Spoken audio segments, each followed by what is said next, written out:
Yes, ya mjambo tena kwenu nyote wandugu wapendwa watazamaji na wasikilizaji wa Kwetu TV. Nyote kwa ujumla mnaoendelea kuwa nasi ndani ya taarifa zetu mbichi za kila siku na kila wakati. Tunawasalimia wale mnaotufuata mkiwa Marekani, Ulaya na Afrika. Salamu zetu ziwafikie kabisa. Na tunawatakia tena asubuhi njema ya siku ya leo jeudi le 26 mars 2026 na tunawakaribisha kwa mara nyingine ndani ya habari zetu za asubuhi ya leo. Kama kawaida tumewaletea habari mbichi kuhusu hali ya kiusalama mashariki mwa nchi ya Kongo pamoja na taarifa mbalimbali tena tofauti zinazosemekana nchini Kongo. Habari zetu za asubuhi ya leo moja kwa moja tutawapeleka kwenye uwanja wa vita. Kama kawaida tuwepe habari kamili kutoka kwenye ligne de front. Tutawapeleka katika maeneo ya Lubero kwenye AFC M23 inaendelea kujiretire mu maeneo tofauti. Eske kujiondoa kwa AFC M23 katika maeneo tofauti ya Lubero inamaanisha nini? Ni kufanya redeployment au biko aye? Tutawambia mengi kuhusu hayo. Habari za kweli kuhusu zile habari zilizosambaa ya kwamba Denise Nyakeru walikuwa wakitaka kumuua, tulishazipata kabisa. Habari za kweli tulishazipata, tutawambia mengi kuhusu hayo. Tutawapeleka katika maeneo ya Ruchuru kwenye rute ya kiwanja Goma kwenye vitendo vibaya vinaendelea kufanyika kwenye rute hiyo. Vitendo vya wizi katika balabala hiyo vinaendelea kufanyika na ni maeneo ambayo yanakaliwa na AFC M23.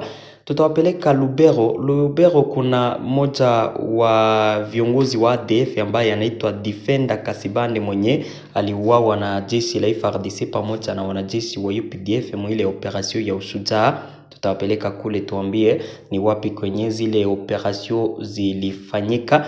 Tumewaletea taarifa mingi tena mingi kabisa. Kama kawaida mnaoifuata ni Kwetu TV, ni channel inayowaletea taarifa za kweli tena zenye uhakika kutoka mashariki mwa nchi ya Kongo. Tunawasihi basi kusubscribe, yani kujiabone, ili kukuwa naendelea kuzipata habari zetu zote kwa wakati. Muendelee kucomment na kuzilike habari hizi pia na muzisambaze kwa walio wengi ziwafikie, na msisahau kujiunga nasi na group yetu ya WhatsApp ambapo kila habari mtakuwa mkizipata za asubuhi, mchana na jioni. Mjiunge nasi kupitia link yenye iko pale chini ya titre. Kisha gusa hapo kwenye chini ya titre utapata linki pale mu description. Ujiunge nasi kupitia linki hiyo. Bila shaka habari zetu zote utakuwa ukizipata kama kawaida. Kuna watu wanaotuandikia siku hizi hawatatupata linye ile kabisa, ni kutokana na kazi mingi. Yani kuna watu wanaotuandikia kupitia namba yetu ya WhatsApp hatutapatikana. Ndugu zangu, nakwaka ni kazi mingi yenye tuko nayo, iko kusema ya kwamba ni kukosekana tu. Mkisha jiunga na group yetu ya WhatsApp mtakuwa mkizipata habari mingi, na namna ya kujiunga ni ile yenye niliwaambia. Ukifanya vile kabisa utakuwa ukizipata taarifa zote kwa wakati. Huyu ni Mganga Yengonga, mtaalamu mwenye uzoefu na anayekamilika. Anarejesha vilivyoibiwa, mali yako iliyopotea anarudisha bila shaka. Anawasaidia wanawake waliopatwa na matatizo ya uzazi na kuwasaidia kupata uwezo wa kupata watoto. Anatibu magonjwa ya uchawi na matatizo ya akili na kurejesha maisha katika hali ya kawaida. Kama umekwama kazini na hupati mafanikio, Mganga Yengonga anakusaidia kurudi kwenye maendeleo. Anatibu mikosi na vitu vyote vinavyokuzuia kupata mafanikio.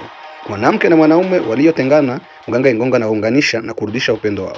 Na kama unataka kujua kama mwezi wako na kusaliti, Mganga Yengonga anaweza kukuonyesha ukweli. Ngao tunafika kila mahali kuwasaidia wateja wetu. Makao makuu yapo Uganda, Kabare, na pia tunapatikana Kongo, Goma. Usisite, muandikie WhatsApp au mpigie simu kupitia namba +256 70 45 10 381 ili maisha yako yabadilike. Habari zetu mbichi za asubuhi ya leo tutazianzia kule Lubero. Lubero, AFC M23 inaendelea kuondoka mu maeneo mengi kabisa. AFC M23 inaendelea kuondoka ndani. AFC M23 ilijiondoa katika maeneo mengi mkiwemo Lonyasenge, Bukununu, eneo ya Musia na Katondi. Hapo ni mu maeneo ya Lubero. Ni siku ya juzi njo walijiondoa katika eneo zile Mnakumbuka hata eneo ya Kipese nayo walikuwa na wameondoka ndani. Kwenye ramani hiyo nadhani kwamba hizo eneo zote mko naziona. Kuna eneo ya Kipese pale juu kwenye kuko ka rouge hapo mugoshe nadhani kwamba mko na kaona pale ni Kipese. Baada ya kujiondoa muzile pozisio zote zenye nimewaambia, walienda wapi? Walielekea pia Kitsambiro. Hapo kufika Kitsambiro siku ya jana wakaondoka katika eneo ya Kitsambiro. Kitsambiro iko bie pale kurute nationale numero 2 ambayo inaelekea Lubero. Njia ambazo walielekea ndani, walielekea maeneo ya Wimbi kule ngambo pia za Mombasa pale Mambosa. Nadhani kwamba mko napaona kuzile njia zenye zinaelekea Alimbongo kwenye ile route njo kwenye walielekea.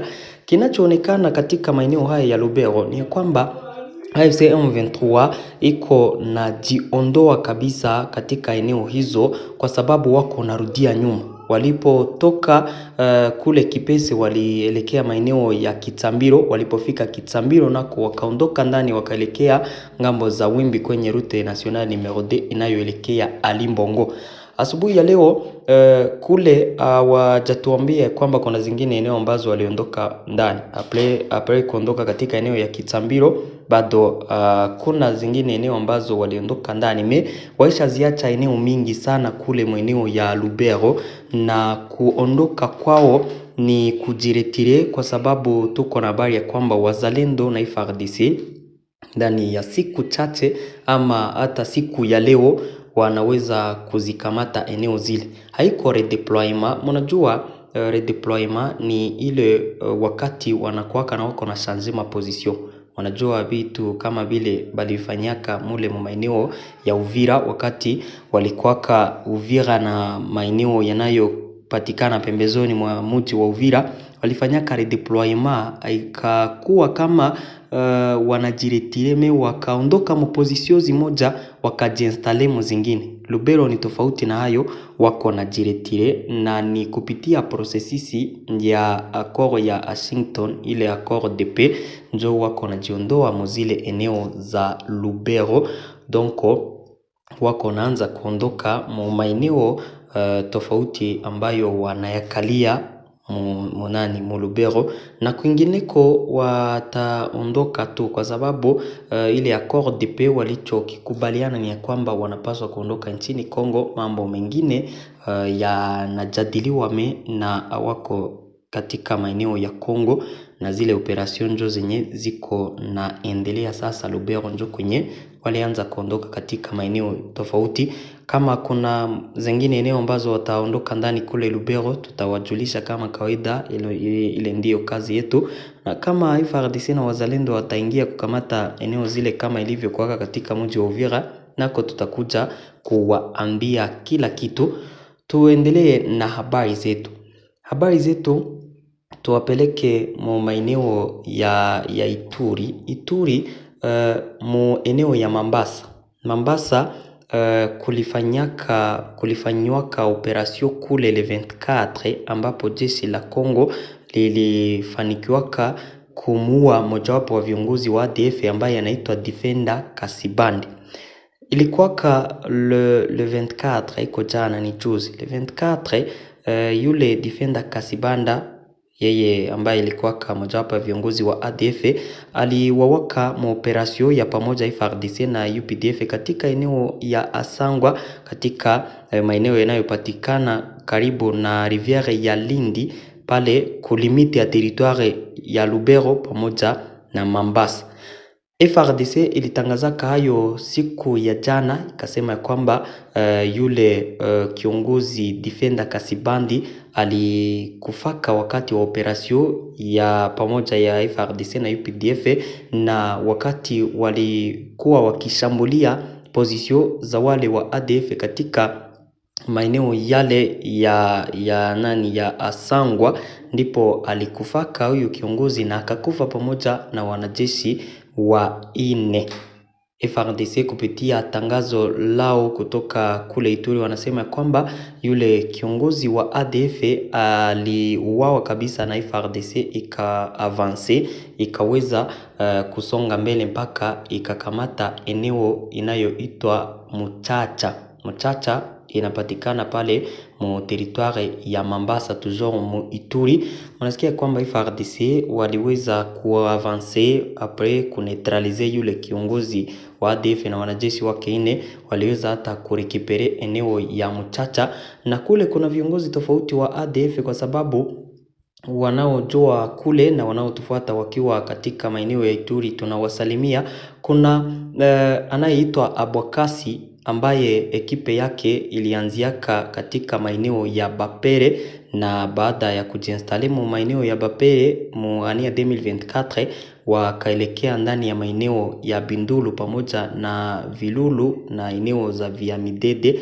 Pale walikuwa wameingia deja mu region ya Biakato me toujours mu territoire ya Mambasa. Wale nao FARDC inaendelea kufanya operation za kuwatafuta kwa sababu operation Shujaa FARDC na UPDF kazi wanayo ni kufukuza ADF katika maeneo ya Ituri pamoja na Lubero. Donc njo kazi yao ni kufanya operation za kuwasaka, acha niseme hivyo, kuwasaka ama kuwawinda ADF katika maeneo ya Lubero na Ituri wamalizie mbali. Donc waweze kuwashinda kabisa wote, eneo zote wazikontrole. Ni operation ambazo hata kama zinaendelea kufanyika katika maeneo hayo, hali ya kiusalama inaendelea kukua mbaya muzingine eneo kwenye operation zile ziafika. ADF ina kontrole maeneo mengi Muituri nayo, na pia Mulubero kuko maeneo zenye na kontrole, na kule mu maeneo zenye wako ndani leo hii waishaanza kupana mataxe kwa watu ili waingie mu mashamba yao kufanya kazi za kulima, kazi za kuvuna. Kule wako naanza kuwapa taxe, wakaji wanalipa ili kuingia ndani ya mashamba yao. Unasikia kwamba ni probleme kubwa, na ile probleme ili iishe ni FARDC na UPDF kuendelea na ile operation ya kamate maeneo yote kule ambayo wale wasi wa ADF wanayakamata, epui kila kitu kiende sawa, population waishi nao kwa amani kule. Operation zile zinapaswa kuongezewa nguvu ili hayo yote yafikiwe. Habari zetu zinaendelea kama nilivyowaambia, taarifa zetu mbichi tutawapeleka kwenye ligne de front katika maeneo tofauti. Walikale katika eneo ya Mpeti kulifika tena wanajeshi wengi wa AFC M23 siku ya jana. Donc renfort za wanajeshi wa AFC M23 na vifaa vyao zilifika katika mwingine wa Mpeti inayopatikana mu territoire ya Walikale, maeneo yanayopatikana quelques kilometre na Pinga, kwa sababu Mpeti na Pinga kuna 18 kilometre, na pale njo kwenye walijirenforce sana, njo kwenye walitia wanajeshi wengi pamoja na vifaa vingi. Na kama ukumbusho, eneo ya Mpeti ilikuwa ikiendelea kuwapokea wanajeshi wengi wa AFC M23 pamoja na vifaa vingi. Wakaji wa hapo wakisema kwamba AFC M23 inapanga kuavance ielekee katika agglomeration ya Pinga inayopatikana 18 km na Mpeti, ambapo eneo ya Pinga ni eneo yenye uchimbaji madini, na mpango wao ni kufika pale ili waexploite. Wakaji wa maeneo hayo wanasema kwamba AFC M23 kurenforce tena katika eneo zile ni kupanga kama wanaweza wakaatake eneo za Pinga kule, wa avance wa progresser vers Pinga, wakati wanajiondoa katika maeneo ya Lubero kule nako wana renforcer kule. FARDC na wazalendo wanapaswa kukaa macho, waanze na kupigana na FARDC isije plutôt na M23 isije ikasonga mbele. Tuambie kuhusu habari za kutaka kumuua Denise Nyakeru, première dame de la République démocratique du Congo. Nadhani kwamba hizo habari jana tulizoambia kwa machache, tukwambia kwamba tungali hazifuatilia kwa karibu. Wakati tutapata mengi kuhusu hayo tutawaambia. Katika habari tulizozipata ni ya kwamba watu wawili walioonekana mwile hoteli ambayo Nyakeru alikuwa kandani ni wa Rwanda, na FARDC haiko FARDC. Jana media mingi za Kongo haiko FARDC ziliweza kutangaza kwamba ni wanajeshi wa Rwanda ambao walikuwa wakitaka kumuua Denise Nyakero. Habari hizo apre kusambaa, ukweli ukaja kupatikana. Rwanda ikasema kwamba wale wa aja wawili wa service de sécurité wa Rwanda ambao walikuwa mwile hoteli ambayo Denise Nyakero walikuwa ndani, walikuwa wakifanya kazi zao za kawaida. Inaonekana walikuwa na kiongozi nao mule wenyewe walikuwa wakilinda kama kawaida. Sasa information ambayo jeshi la Rwanda ilitangaza siku ya jana, walisema kwamba wale waja wawili walikamatwa na waja wa service de sécurité wa Kongo wakati walikuwa wamekutania munjia zinazoelekea kwenye Denise Nyakero iko, na walipo kutana na waja wale wa service de sécurité wa Kongo kawasimamisha deja. Wakaanza kufanya upelelezi kuhusu hao ili wajue kwamba haiko watu ambao wana mpango mbaya, na apare kujua kwamba ni Wanyarwanda na kule kwenye walikuwa wameelekea kuna Denise Nyakero, njoo akasema no, hapa kabisa vitu habendeki, wanaweza kupanga kumuua kwa sababu deja mnajua kuna conflict kati ya Kongo na Rwanda. Hizo habari zinakuja kutufikia zikiwa vile vile donc walikuwa waja wa service de sécurité ya Rwanda ambao walikuwa pale na mwingine kiongozi wao. Sasa mwile meme hotel njoo yenyewe walikuwa ndani. Apres sasa hayo kufanyika, wa Kongo ama media za Kongo zikaanza kusema no, walikuwa napanga kumuua Denise Nyakero, gouvernement ya Rwanda ikakana hayo. Na realite kuhusu hayo paka Etats-Unis d'Amerique ilitangaza jinsi bilikuwa. Ile njoo yenyewe walitangaza akasema kwamba wote walikuwa na kazi tofauti ku viongozi wao. Walipokutania pale wakaanza kuonana sispe, na njoo hayo yote yakakua. Tunaendelea na habari zetu kama kawaida. Nadhani kwamba hapo mumeelewa kuhusu hizo habari. Taarifa zetu moja kwa moja tuwapeleke katika maeneo ya Ruchuru kwenye rute ya Kiwanja kwenda Goma. Shambulio jipya dhidi ya raia liliripotiwa siku ya Jumatatu le 23 katika barabara ile ya Kiwanja Goma, sehemu ya kimkakati inayovuka ile parke nationale ya Virunga pale ni Ruchuru. Kulingana na vyanzo kadhaa vya ndani, gari la usafiri wa umma lilivamiwa na watu wenye silaha kati ya eneo ya Bavunga pamoja na Bugomba. Washambuliaji walifyatua risasi ili kulazimisha gari kusimama kabla ya kuwaibia abiria vitu vyao vya samani. Dereva alijeruhiwa vibaya kwa risasi kwenye taya. Kulingana na vyanzo vyetu katika maeneo yale, alipelekwa katika hospitali kuu ya Ruchuru. Watiriwa mwingine alitekwa nyara kwa muda mfupi wakati wa shambulio hilo kabla ya kuachiliwa. Tukio hili ni sehemu ya mfumo wa kutia wasiwasi wa ukosefu wa usalama unaoendelea katika barabara hii. Siku iliyotangulia le 22 Jumapili, wizi kama na huo ulikuwa umeripotiwa katika eneo hilo hilo.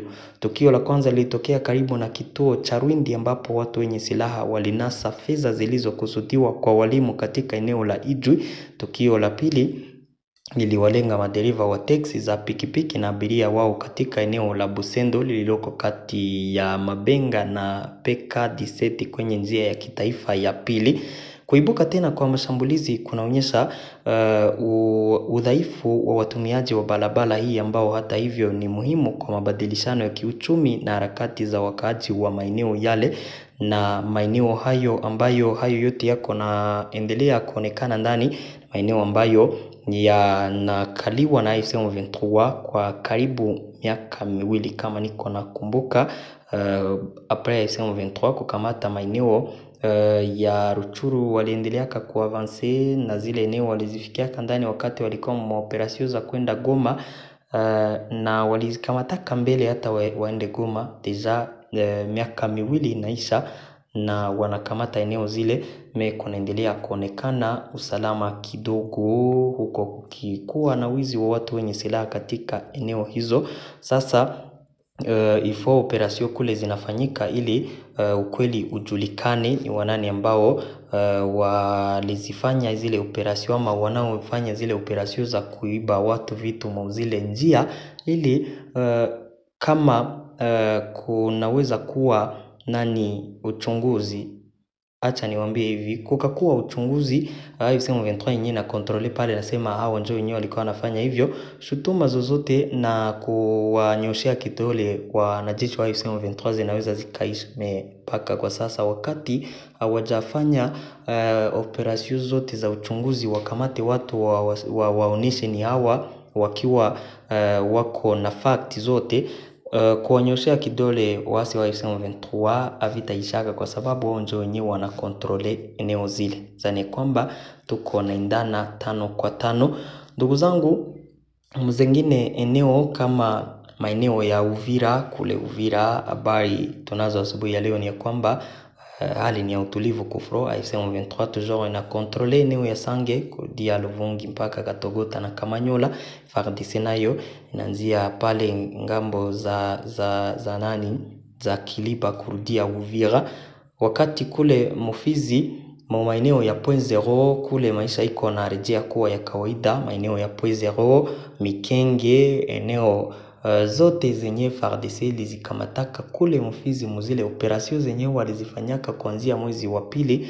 Leo maisha iko na rejea kuwa ya kawaida, wakaaji wako na rejea muzile eneo na kuanza kufanya maisha yao ya kila siku, shughuli zao za kila siku, uchuruzi na vitu vingine. Donko habari kule kabisa hakuna tatizo na wakaaji waishaanza rejea maeneo yao, na kwa sababu hakuna mapigano kule, wako naanza kufanya biashara zao tofauti, zinaanza kuendelea pole pole. Mzingine eneo za Masisi kule hakuna nako mapigano leo. Habari tunazo leo ni kwamba kuna mapigano, donc hali ni ya utulivu. Hizo ndizo habari ambazo tulizipata asubuhi ya leo. Tunawashukuru sana kwa kuwa mnaendelea kuzifuata habari zetu kwa kila wakati. Basi tunasema asante sana. Tutaendelea kukuwa na wapa taarifa zetu zote kwa wakati za mchana na za jioni. Tupatane katika habari zifuatazo za mchana wa leo. Asante sana.